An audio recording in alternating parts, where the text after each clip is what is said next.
Hello everyone, and welcome to Hollywood Headlines. I'm Valentina, and tonight we're going to talk about the latest news in Hollywood, starting with a breakdown of the Super Bowl halftime show. Hollywood Headlines starts right now.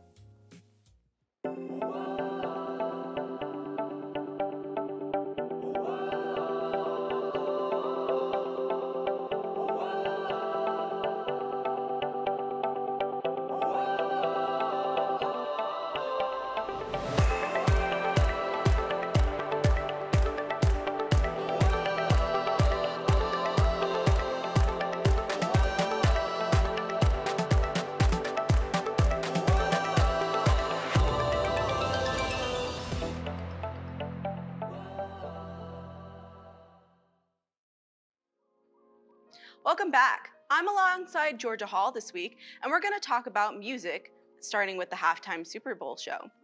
With stars Snoop Dogg, Eminem, Mary J. Blige, Kendrick Lamar, and Dr. Dre, the show started out with Snoop Dogg performing the next episode. With Dr. Dre followed by California Love, it then pens down to 50 Cent, who's hanging from the ceiling, roofing in the club. Next up was Mary J. Blige performing Family Affair and No More Drama. Kendrick Lamar then took over with Mad City, followed by Eminem's Lose Yourself. Collectively, the stars joined on the stage for a final song, Still Dre. Georgia, what did you think of the show? I gotta tell you, Val, I was pretty disappointed. Really? I think with all the stars they had lined up, I had pretty high expectations, you know, like it's like them kind of coming back together after like not really releasing music for a long time. And I feel like the entire time the energy was lacking, which I get because, you know, they're older, but at the same time, like you're performing at the Super Bowl halftime show, like really hype it up. And I just feel like it was kind of dead. But my favorite part, I think, was obviously 50 Cent hanging upside down. That was iconic. And I also liked Kendrick's part. I liked his part with his dancers and how they were like, you know what I mean? I thought that was really cool. But yeah, I would say that overall I was kind of disappointed. I think I saw a lot of people on Twitter talking about how it was like top 5, one of the best, and I do not agree. Yeah, if you compare it, the thing about the Super Bowl halftime show, when you do it is like, it's supposed to be this big elaborate thing. Like think about Katy Perry. Yeah. All of the stuff she had, like it was insane, it was crazy. She was like on that, like, I think it was a tiger? That giant tiger I just thing? remember the shark suits from her performance. Those are pretty iconic. It was very iconic. But that's the thing, it's like these big elaborate sets, and it was like kind of with this Super Bowl halftime show, it was just like a house. And like a lot of people were talking about how the one side couldn't even see the show. So it's just very, very interesting. I also felt like the production value this time was just not up to par, and wasn't really even like in the media as much as like other shows, like even like 2 years prior with Shakira and J-Lo. I mean, that show was everywhere, mostly because, you know, there was some controversy, I guess. But I just think that like it could have been more. And I know the millennials will appreciate the performance a lot more. Yeah. I was having trouble remembering some songs, but I know my brother-in-law and my sister loved it. Yeah. So I think there's something for everyone, but I do think there was something missing. Absolutely. What do you think this compared to like with other shows? Within the Super Bowl halftime show? I don't know, because I really think the past couple of years have been good. With like Bruno Mars, Katy Perry, Shakira and J-Lo, like they were all like top tier. And I just feel like this one kind of, who was last year?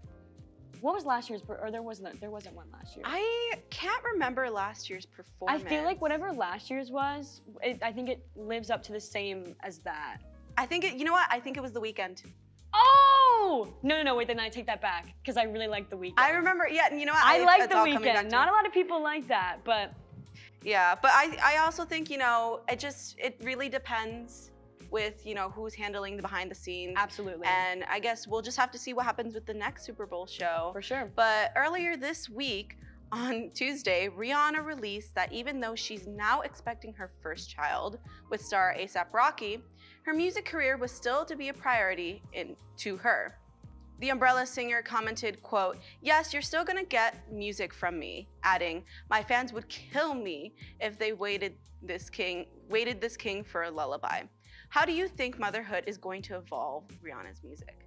I think she's gonna take a break. Obviously, she needs to have time with her new baby. I think it's gonna be a while. We've already waited this long for her music. I am willing to wait more. I've gotta tell you, Valentina, I'm a Rihanna stan. I'm also Rihanna stan, yeah. I just feel like if we supported her more when she did make music, Mhm. we would have more. I just feel like I didn't do my part because I wasn't a big Rihanna fan at the time because it was like her songs were on the radio, and when the song is on the radio, it's like overplayed. But now like I'll listen to Only Girl in the World, I'm like, yes. But I definitely think she's gonna have a pause, obviously, to take time with her child. But I think hopefully after that, she'll release some bangers. I know she will. She never misses. She really doesn't. And honestly, Rihanna has become such an iconic person in Hollywood from her fashion. I mean, I saw pictures of her with her belly and her jacket and like the jewels and everything. She's like a queen. She's a queen. She literally is a queen. She slays the Met Gala every time she goes. Oh yeah. She's just become so iconic. When it comes to her music, there hasn't been, I feel like for this generation, that Rihanna song. Yes.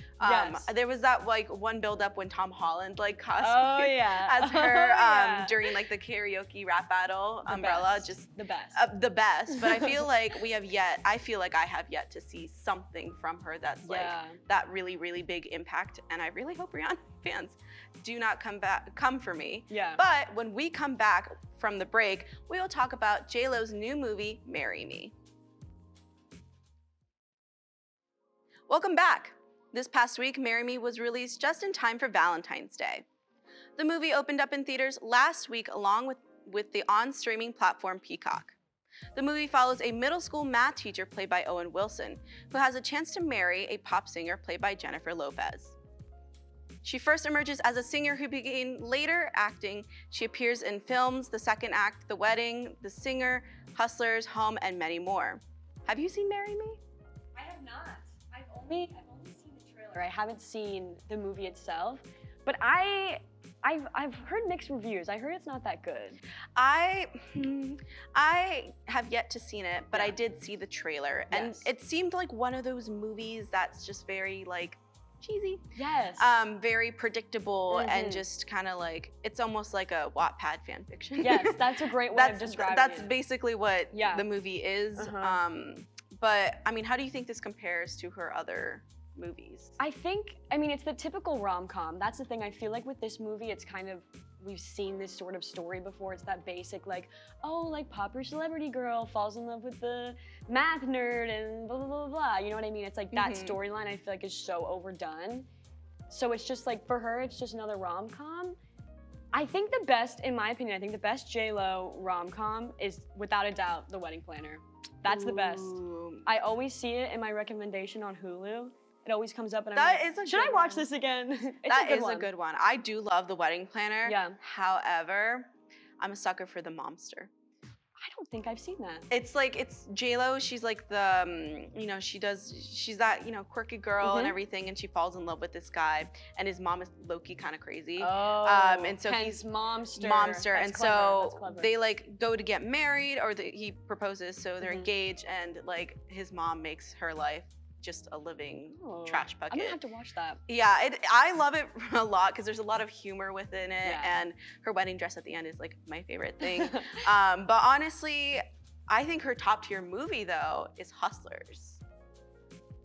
That's the one. Did that come out fairly recently? That did come out recently. I think I've seen that. That had a big cast with Lily Reinhardt, Lizzo, Cardi B was in it, Keke Palmer. Constance Wu. That's a good one. It had a lot of actors, which I think really brought the roles. And I think how J-Lo acted in the movie was really realistic. It was based off a real life story. Right. So I think that one has to be my favorite J-Lo movie, just because it wasn't like the sweet innocence that she's always Exactly, played. it was kind of switching up for her. Yeah. Is there a J-Lo movie that you don't like? I feel like I wouldn't like this one. I think the combination of J-Lo and Owen Wilson, I feel like that's interesting. It is interesting. I don't know. We should check it out. We definitely have to check it out. Yeah. And you guys should check it out if you haven't already. Yeah. So by now, everybody knows about the HBO Max show, Euphoria. For this episode, we will be discussing 10 things that don't make sense in season 2. So far, number 1, we start off with Elliot, Jules, and Rue, and how they didn't go to Fest for alcohol. That was interesting. That's so crazy because they literally, Fez is their friend. Yes. And they've gotten away with so much already. Exactly. So why wouldn't they go to him to get the alcohol? Why would they instead literally rob a store when they have a plug with Fez? That's very strange. And on top of that, the poor car got its windshield I know. like bashed in, like all that trauma for White Claws. It was definitely just because of the dramaticness. They wanted to do that. They definitely wanted a thrill, but yep. definitely did not make sense. Yeah, it really didn't. Number 2, Rue never even attempted her drug plan. Honestly, I'm not surprised. Did she even have a drug plan? I don't think so. I think it was all made up. I think she just was gonna do the drugs. Do the drugs. Which now poses the question, what was she gonna do about the money? Yeah. Because, spoiler, if you haven't seen the episode, they flush Rue's drugs down the toilet. All of them. And all of them, they're all gone. And it's a very intense episode. Oh yeah. But with that, it's just kind of like, I mean, what were you gonna do about the money anyways? Because she goes to Lori and she's like, I have stolen jewels and $100. And she was like, I want I'll money. get the money later. And she's like, Rue, you screwed me over. So that was a good impression of her. But then it's just kind of like, what was she gonna even do like prior if she was gonna take all the drugs, which it was $10,000 in drugs. I honestly don't think she had a plan. I don't think so either. Yeah. But, Which, you know. Oh well.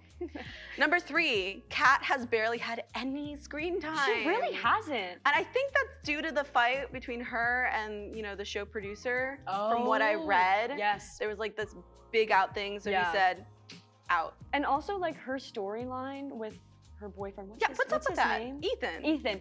That's boring. I'm bored. What is going on? Like this week's episode when they were in the diner place. And she was like gaslighting. I was like, what is this? Him. It came out of nowhere. And the thing is, like, Kat had such a big evolution in season 1. And I understand that in season 2 we're understanding other people's evolution. Yes. But my thing is just like, I feel like Kat would never really, like her character would never act like this. And she's acting like this. Like, it's almost like she just like doesn't care. Like, we had one scene with her and that was like with all the girls screaming like, love yourself. But even then, I feel like that was random because we just haven't seen any It was so random. And I think the way that her, and spoiler, Ethan broke up was out of character. So out of character. I just think the producers, the writers, they're getting a little lazy with her character. You know what I mean? That, and they just, I don't know, maybe they're sabotaging her character. We don't know. Hopefully Kat gets some better evolution. Yeah. Number 4, McKay is just like gone. Yeah. He was in the first episode. He was in the first episode. And then that's he was like looking for Cassie and everything. Yeah. And now that's just like it, which is so crazy because if you've seen the entire series up until now, the end of season 1 ended so drastically with Cassie and McKay. Yeah. And I don't know if it's like maybe the actor just hasn't had enough time with the show. Maybe. They haven't had enough time for him in the script. But we haven't seen him at all. Yeah. We saw him that one time. And that's it. And you'd think that he'd be more leaning towards like, where is Cassie? What about Cassie? Right. Like, I'm curious to see what happens when he finds out what's happening between Cassie and Nate. Maybe they're waiting to kind of do something like that, like have him show up at the end and like be a big reveal. What's going on? Yeah, but even then, it's like just strange. I don't know. It's really weird. I don't really know what's happening. Yeah. Hopefully we get more McKay content. Hopefully. Number 5, Cassie goes from devious to a mess about Nate and Maddie. Yeah. She's like a roller coaster of emotions. I can't do Cassie right. I love her so much. And the thing is, right now, she had just gone from a traumatic experience to Nate. And so when somebody goes through like a traumatic experience, they're grappling anything, like any love, any attention, anything that they have to make them feel safe. For sure. And I think Nate took advantage of that since the first episode. Oh yeah. I mean, obviously you see a lonely girl sitting outside a gas station and you're just like, okay, that's perfect Cassie. victim. Perfect victim for my next scheme, I guess. The worst. I can't stand Nate. And the thing is, everybody's like hating on Cassie right now for all of her actions when really I feel it should be Nate. It should be Nate. He's the ringleader. He's the one that's behind the scenes. Anyway, with number 6, Nate's mysterious other brother. This one bothers me. This one kills me. This one because kills they me. keep like zooming into the, maybe they only did it once. No, because in the very last episode. Did they do it then? They did something very interesting, and I saw this only because I saw it on TikTok. Right. Where it's when Cassie is going into Nate's room, like she's moving in. Uh-huh. And she waves to Nate's mom, and Nate's mom's like, you know, hey, like, sup? And in the corner is a shadow of a little boy. So I'm hoping a little boy, like a little boy, like it's like a little boy's shadow. So yeah. I'm hoping that, you know, we finally get some answers. Yeah. A lot of theories have been made that that's Ashtray or yeah. you know, I've also else. seen stuff about Dominic Fike's character. What's his name? Oh, you know what I'm talking about? I know exactly who you're talking about. They say that he's the brother, but that doesn't make any sense. That doesn't make any sense. Yeah. No, but that plot line I think bothers me. That gap in the plot bothers me the most. Well, we got 4 more episodes, so hopefully they'll explore that. True. Number 7, Jules is hooking up with Elliot. That's unnecessary. That's unnecessary. That is unnecessary. Absolutely unnecessary. Because it's not even like Rue has any idea. You know what I mean? Like it's like Rue's so toned out of everything. So it's like why are she's not realizing it. Why are you even like including this? I'm just not liking Jules this season. Me either.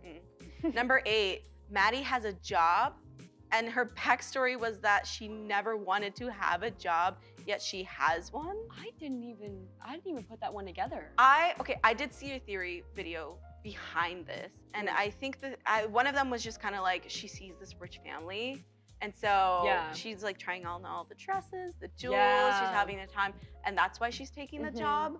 But I felt like it was just kind of random. It's also too, and I hadn't thought about this till now, but like the scene, I don't know if it was this week's episode or last week's, where they were in the pool talking. Yeah. I feel like it's almost kind of like, I don't know that lady's name, but she's like an older version of Maddie almost. You know, they kind of relate to each other. But I feel like she's a Maddie and a Cassie. Because she did say that when she was younger, that she did exactly what Cassie's doing right now to Maddie and Nate after Maddie expressed it to her. So. I mean, I don't know. We didn't get any background knowledge from Maddie getting this job. I don't think we will get any background knowledge from Maddie getting this job, but she just had a change of heart. I guess so. I guess she likes kids. For number 9, Nate and Jules haven't interacted at all, which actually just changed with the newest episode. When he gave Nate did one DVD decent thing in the entire series of Euphoria. But I feel like the common theme with the show is they build up so much background on something and then they just drop it. And this is the perfect example. This is the perfect example where it's just kind of like Nate has been pushed through so much as just bad. And now he gives all of a sudden Jules the video back. I know. And the thing is, people have been saying that he's still in love with her. Or I don't know. There's like this weird theory that he like loves her or something like that. That could be interesting. I don't know. Yeah. I laughed though when Jules came out. She's like, I've got a box cutter. Yeah. I was like, honestly, I don't blame you. Honey, a box cutter ain't gonna save you. But I mean, we're at number 10, and the crazy thing is, Jules and Rue weren't at Maddie's birthday party. Yeah. Which I feel like. Yeah. I feel like in terms of everything that's on this list, this is like the least. You know what I mean? Like this one kind of makes sense. It's the least thought about, but it has I feel one of the biggest things to say. Yeah. Where like when that one episode where Rue was like running from everyone and everything, like she showed up to Lexi and Cassie's house. Yes. And Maddie was just all open arms like, Rue. Yeah. But why weren't they at the party though? Yeah. I don't know if there was just, you know, maybe it was like the alcohol or something like that. I don't know if there's a deeper meaning behind it, but I feel like there's a lot to say. There is. Anyway, when we come back from the break, we will be talking about the latest news in celebrities. Welcome back. This week in celebrities, once again, Kanye West is back in the headlines as he posted multiple times to Instagram on Sunday night, posting private conversations between him and Kim and leaving out comments, quote, I don't have beef with Kim. I love my family, so stop the narrative that I'm not giving up on my family, end quote. Along with these posts, he released date for Dona 2 being released for next Tuesday, February 22nd. All of these posts have since been deleted.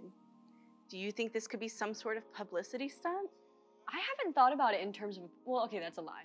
I feel like it could be. You know what I mean? Because it's like all this rise with like Kim and Pete, like when they started dating, a lot of people said that itself was a publicity stunt. Yeah. Which I feel like it could be likely because and now it's not. Pete Davidson's just, you know, he is who he is. But I think also like with this new Kanye drama involved, I feel like there's a very high chance that it could be a publicity stunt. Just because of how dramatic he's being. But at the same time, like, it's starting to get scary. I don't understand. I get a really weird vibe from Kanye West, Yes. just in general. Yes. But this whole entire situation between him and Kim's divorce, Yeah. and like the battle with the kids, and like the fact that, you know, North has a TikTok and everything, like that Yeah. was blown out of proportion just Definitely. entirely. I mean, I don't know. Like, what do you think about the situation? I don't know. I don't like it. I think Kanye's Instagram needs to be deleted. Yeah. Even if it's just, like, you know what I mean? Like, if it's a PR stunt, like, it's scary. Like, it's He's like threatening Kim almost, and like obviously threatening Pete. But Yeah. like, he's posting their text, and it's just like, I feel like I shouldn't be watching this. This is Like, this exactly needs to why be people use handled- Snapchat. So true.